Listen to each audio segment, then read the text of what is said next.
Bonjour et bienvenue au podcast Les Indécises, épisode 15! OK, les moms, faut get real, faut être réaliste, mais je sais que je suis pas la seule qui vit ça. Est-ce qu'on peut être dur sur nous autres? Je vois à quel point on peut être dur sur nous-mêmes. Ça m'arrive une fois de temps en temps, surtout avant ma semaine. Je suis vraiment dure sur moi-même. Je vis beaucoup d'émotions, je deviens émotionnelle. Je me sens pas comme une bonne maman. Puis, je veux parler de ça parce que pendant la semaine de relâche, c'est facile pour nous de se comparer aux autres, de se comparer sur les réseaux sociaux, puis ça nous met une pression vraiment pesante sur les épaules. Puis ensuite de ça, quand on n'atteint pas les mêmes choses que les autres, des fois, ça peut devenir toxique parce qu'on voit que le négatif, on est full dur sur nous-mêmes, on se sent pas comme une bonne maman, on devient irritable, euh, on perd patience. Tu sais, moi là, j'ai voulu faire une semaine de relâche remplie d'activités. Puis, à la fin de la semaine, la fin de semaine approchait, les dernières journées approchaient, je me sentais vraiment mal de pas avoir été faire nécessairement de grosses activités. Puis quand je te parle de grosses activités, je te parle de comme dépenser des sous, genre pas genre t'es allé jouer dehors, là, tu sais, genre comme t'es allé faire de l'actu, t'es allé faire du ski, t'es allé à un parc aquatique intérieur, tu sais, grosse activité. Puis moi, je pense que j'ai été euh, pas programmée un peu comme ça, parce que quand j'étais jeune, mon père nous pouvait se permettre de nous faire et de nous apporter, faire des grosses activités. Puis, ça a tellement été marquant dans ma vie, c'est des souvenirs qui m'ont resté, euh, que j'ai apprécié. Je me souviens que je tripais ma vie. Tandis que ma mère, c'était plus des activités abordables parce qu'on est une plus grosse famille. Puis, tant, autant le fun, autant belle, autant création de souvenirs, tu comprends? Mais c'était juste différent. Puis, ça m'a marqué. Puis, je me suis dit, moi aussi, je veux faire vivre ça à mon gars. Euh, des grosses activités comme ça, vraiment profiter de la vie, puis profiter de ce qui nous entoure, puis qu'on a la possibilité d'aller faire. Puis je m'avais mis une méga pression sur moi-même pour la semaine de relâche. Puis, une moment j'ai juste réalisé que c'était pas possible de tout faire ça. Un, les enfants sont fatigués après une journée de grosse activité. Deux, le ménage, le lavage arrête pas. Faut quand même continuer. Puis trois, ben, je suis en processus de bâtir une belle équipe, une business. Alors, je voulais vraiment travailler là-dessus aussi. Alors, avec tout ça, une moment donné, tu manques de temps. Une moment donné, t'es comme, t'as 24 heures d'une journée, puis il faut t'en dormir 7 minimum, là, tu sais. Alors, j'ai réalisé que je m'avais mis une méga pression sur les épaules, puis le jeudi soir, j'ai craqué. Dans le fond, j'ai craqué parce que je me suis sentie pas à la hauteur, je me sentais mal de peut-être pas offrir une semaine de relâche à mes enfants digne d'être parlé à l'école. Tu sais, comme l'enfant qui retourne à l'école puis il se dit, ben, j'ai rien fait. Ça me faisait de la peine. Je voulais pas que mes enfants disent ça. Je voulais qu'ils se disent, c'est comme, hey, j'ai du fun, on a fait ci, on a fait ça. Puis, jeudi, j'ai craqué parce que j'ai réalisé qu'on n'était pas pour tout faire ce que j'aurais aimé faire. Euh, à cause de temps, à cause financièrement, à cause. Euh, J'étais émotionnelle aussi. Euh, j'ai été un peu pris dans le cercle vicieux jeudi. Même dans le jour, j'étais comme. On croirait que j'avais pas le goût de me déplacer. Je stressais par rapport à OK, je veux faire une activité avec tous les gars, quelle va être cette activité-là. Je peux faire des petites activités avec les petits boys. Parce que veux pas, mon gars de 13 ans puis mon gars de 7 ans, ils préfèrent peut-être pas la même activité. Il y en a que oui, mais tu sais, mon gars de 13 ans, peut-être qu'il aurait aimé mieux faire du VR, puis mon gars de 7 ans, aller glisser à la côte juste ici, là, tu sais. Alors, j'essayais de vraiment faire plaisir à tout le monde, mais en mettant cette pression-là sur moi, j'ai craqué. Puis, je me suis sentie vraiment mal de craquer parce que mon chum, il est tellement un gars raisonnable, puis il est un gars réaliste. Puis moi, je veux toujours comme plus, je veux toujours pousser, je veux toujours plus. Je veux toujours faire plus d'activités, je veux toujours pousser les limites, comme, pas pousser les limites, juste pousser le plaisir, dans le fond. Puis je suis sûre que je suis pas la seule qui fait ça. De se mettre une énorme pression pour la semaine de relâche par rapport à faire plaisir aux enfants, les faire des belles activités.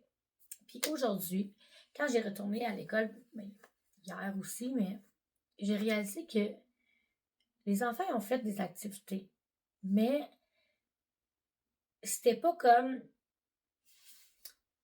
comment je peux dire, le feeling n'était pas pareil à ce que je m'attendais. Les enfants étaient comme, ah oui, c'était cool, je suis allée faire du patin, je suis allée faire du ski. Puis on croirait que l'enfant réalisait pas à quel point que son parent avait investi pour la semaine de relâche en faisant du ski, de la tube, du patin, ah ouais, ça. Tu sais, c'est des sous, puis les élèves étaient juste comme, ah oui, je suis allée faire ça, c'était fun, tu sais.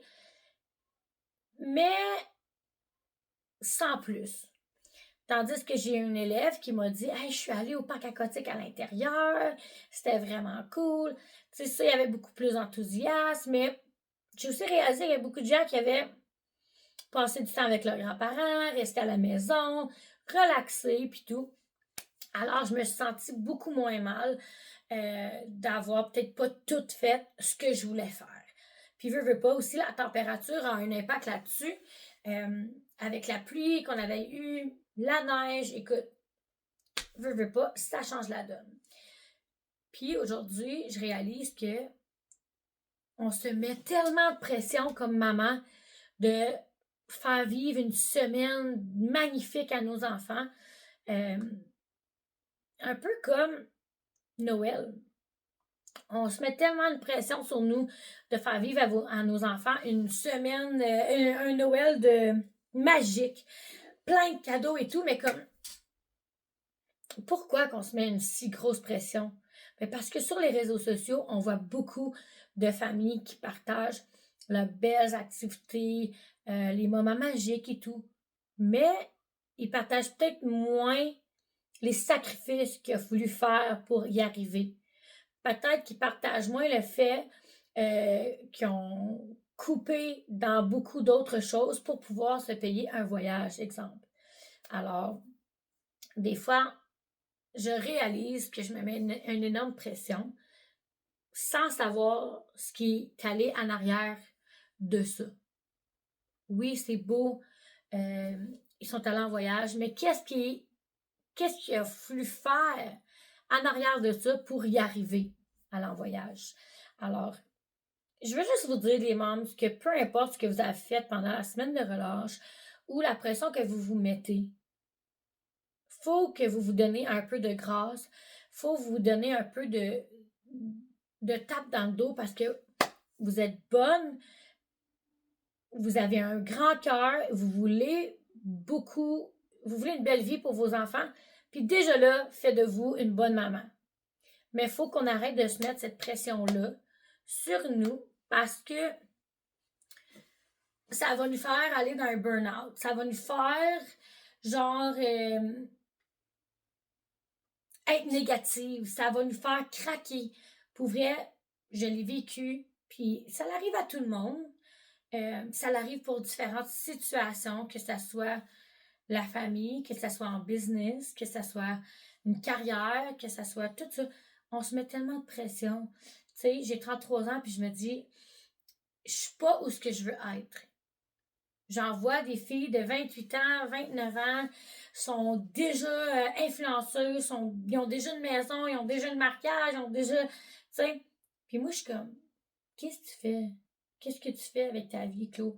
Puis, je peux vous dire que ça m'a vraiment stressé longtemps, ça. Cette pression sociale-là, cette pression académique, cette pression de succès-là m'a tellement écrasée pendant longtemps. Ça me stressait tellement que ça me faisait procrastiner, que ça me faisait pas me mettre en action. Ça me faisait zoner dans mon TDAH à fond. Mon TDAH embarquait énormément, puis je zonais out. Alors, je faisais pas vraiment rien ou pour m'avancer, ou j'apprenais pas, je m'éduquais pas, j'essayais pas de nouvelles affaires. Puis les réseaux sociaux, c'est sûr que ça peut être une place où il y a des pour, il y a des contre. On peut tellement se mettre une pression sociale pour faire tout ce qui est beau, qui est esthétiquement plaisant, que notre chambre est belle, tout ça. Mais dans le fond, là, j'ai une méga pile de linge juste là. J'ai la chaise pleine de linge, mon bureau puis ma table de chevet à moi, le bordel. Alors, je pense qu'il faut juste faire de notre mieux. Puis, peut-être utiliser les réseaux sociaux pour s'améliorer, trouver des idées, s'entraider. On peut-tu, s'il vous plaît, s'entraider? Arrêtez de gatekeep vos secrets, comme on dit en anglais. Partagez-nous vos secrets, partagez-nous vos activités qui sont abordables pour qu'on puisse toutes profiter d'une belle vie. Parce que peut-être que la maman ne sait pas que si tu achètes ton billet en ligne pour aller à faire du ski, c'est moins cher que quand tu y vas en personne. Peut-être que la maman ne réalise pas qu'aller à Mont-Saint-Sauveur, au parc aquatique, c'est beaucoup plus abordable qu'à Mont-Cascade ici. On devrait juste se partager nos trucs, nos idées d'activité, nos idées d'économie, d'argent, nos idées de business, nos idées d'opportunités. Il faudrait juste s'entraider. Puis je pense que si on fait ça, on pourrait, tout le monde, avoir un petit morceau de la beauté de la vie au lieu de vouloir tout puis craquer parce qu'on n'est pas capable de l'atteindre. Alors, je suis reconnaissante d'avoir mon conjoint qui est vraiment réaliste puis positif et il me ramène souvent sur terre en me disant on en a fait beaucoup, on ne peut pas tout faire, puis arrête de te comparer aux autres. Tout arrivera quand ça arrivera, tout va arriver quand le timing sera bon. Puis ça m'a vraiment touchée parce que ces derniers temps, depuis la nouvelle année, je réalise que je rentre dans ma meilleure era, comme on dit, mon era de maman, de femme d'entrepreneur, d'investisseur. Tu sais, je veux vraiment, je suis prête à me mettre en action parce que pour longtemps, je me suis sentie pas à la hauteur. Puis, la seule chose qui peut changer par rapport à ça, c'est mes actions pour m'améliorer, m'éduquer, économiser. Il y a juste moi qui va contrôler ça. Puis, faut pas laisser nos émotions prendre le dessus de nous, acheter impulsivement, toujours être en dépression, toujours être négative. Faut pas laisser ces émotions-là prendre le dessus parce que ce qui va arriver, c'est justement, on va toujours être dans ce trou sombre, puis il faut s'en sortir parce que toujours être dans ce trou sombre, ce n'est pas une belle vie à vivre. Il faut s'en sortir, il faut se prendre par la main et se dire, tu as fait une bonne job, tu as été une bonne maman, tu as fait du mieux que tu peux. Puis, les gars ou tes enfants vont l'apprécier, puis toi-même, tu vas l'apprécier parce que tu vas te dire, regarde, j'ai fait le mieux que je pouvais. J'ai eu peut-être des moments de difficulté, mais on se reprend, on se couche de bonne heure, on se reprend le lendemain. Puis, on pense à notre situation réaliste. On se dit, moi, je suis dans cette situation en ce moment, qu'est-ce que je peux faire pour m'avancer à mon but? Alors, si t'es bien où ce que t'es, tant mieux. Je je vous lève mon chapeau, je vous félicite. Mais si vous voulez avancer, je vous suggère fortement de prendre un crayon et une plume et écrire vos buts pour la prochaine année, le mettre à votre... voyons. Le mettre où tu peux le voir régulièrement, tous les jours. De faire une dream board, je trouve que c'est vraiment, vraiment le fun. Et c'est le fun de l'avoir et de te rappeler c'est quoi tes buts. Soyez clair avec vous autres, puis commencez une étape à la fois. Parce que c'est tellement facile de se dire « Ah ben je vais aller en voyage », mais le prix du voyage, c'est le prix de tes dettes, mettons. Faites pas ça. Faites les choses plus smart. Essayez d'être plus rationnel et non émotionnel avec vos décisions. Que ça soit financière, que ça soit carrière, que ça soit, comment je peux dire, votre pression de maman. Tu sais, moi, j'avais une méga pression, mais on est allé faire du ski, on est allé au rond-point, on a fait une journée de bricolage, de peinture, de dessin, tout ça. Ils ont tellement de jouets à la maison qu'ils peuvent jouer, peuvent s'amuser. Puis encore là, j'avais une méga pression. On est allé au musée, tu sais. Je me rends compte qu'il y en a qui peuvent même pas se permettre d'aller peut-être au musée parce qu'ils n'ont pas d'auto. Puis c'est trop compliqué en autobus. Il y en a qui peuvent peut-être pas se permettre d'aller en ski. Tu sais, des fois, on se compare aux meilleurs, mais on ne se compare pas aux gens équivalents à nous ou aux gens qui n'arrachent encore plus que nous. C'est sûr, parce qu'on veut s'améliorer. Mais des fois, il faut se remettre sur terre et se dire, regarde, on a fait quelque chose, puis c'est très bien, puis je suis fière de moi. Puis, tu sais, on est allé au Cosmic Adventure le dimanche. J'étais tellement, comment je peux dire, stressée d'arriver à une heure raisonnable pour l'école le lendemain que je n'ai pas dit bye à mes garçons qui partaient pour Maniwaki le lendemain. J'ai complètement oublié, pas pensé à donner un câlin, un bisou, puis dire bye, je vous aime, c'était le fun cette semaine, puis je les ai pas vus. Tu comprends? Alors, encore là, cette pression-là, elle a embarqué sur moi-même. Puis je me suis dit, c'est que je suis pas une bonne mère, je suis trop stressée, je suis trop stressante, je capote pour les petites affaires, tout ça, puis j'ai réalisé que c'est pas juste moi qui ai perdu là-dedans, c'est mes deux autres gars qui n'ont pas dit bye à leur frère. Alors, j'ai réalisé que on devrait peut-être arrêter de se mettre cette pression-là sur nous pour être un bon parent ou le parent parfait. Ça n'existe pas. On peut juste faire du mieux qu'on peut, puis profiter du moment présent qu'on a avec nos enfants, avec la vie, parce que une vie mérite d'être vive pleinement et non stressant et toujours dépressant ou toujours lourde. Alors, enlevez-vous cette pression-là sur les épaules, les membres, puis faites de votre mieux pour avancer à vos buts. Une étape à la fois, un pas à la fois. Puis un jour, quand le jour sera le tien, tu arriveras. Peu importe que ça te prenne 29 ans, comme certaines ont réussi, ou ça t'en prend 35 ou 40. C'est pas grave. Le but va quand même être là à la fin. Puis moi, je le réalise de plus en plus parce que je commence seulement à me trouver comme femme, je trouve, comme plus solidifier ma fondation. Puis j'ai 33 ans. Alors, je me souviens qu'à 25 ans, je capotais que je vais faire de ma vie. Puis à 28 ans, je capotais que je vais faire de ma vie. Puis à 29 ans, puis à 30 ans, je vous dirais que ça fait peut-être 2 ans que je concrétise vraiment la femme que je suis. Puis aujourd'hui, à 33 ans, je suis extrêmement fière de qui je suis, puis qui je deviens, puis mes buts, puis tout ça. Alors, lâchez pas, ça va venir. Faut juste, on essaie, on fait des erreurs, on réessaie, on apprend. Puis la seule chose qu'on peut faire, c'est faire de notre mieux.